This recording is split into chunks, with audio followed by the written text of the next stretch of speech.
Kwa majina naitwa Irene John Chiringa, ni daktari kutokea katika kituo cha International Segerea Mwisho. Nipo hapa kuelezea kuhusiana na changamoto za uzazi kwa wanawake.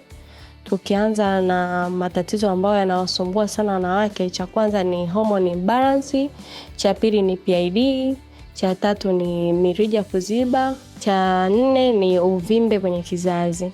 Katika hayo magonjwa tunaangalia chanzo chake.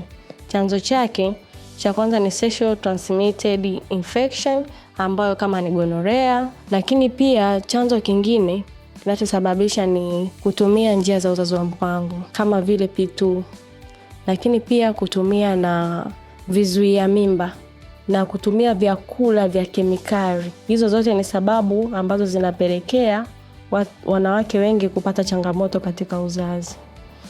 Nimekuja leo na suluhisho la hayo matatizo. Nimewaletea kirutubisho tiba ambacho kinaitwa Soybean. Ni suluhisho kwa changamoto zote za uzazi. Soybean inarekebisha mfumo wote wa hormone, lakini pia inasafisha na kuzibua mirija kuanzia kwenye via vya uzazi. Kwa matatizo yote na changamoto zote zinazotokana na uzazi, Soybean ndio solution.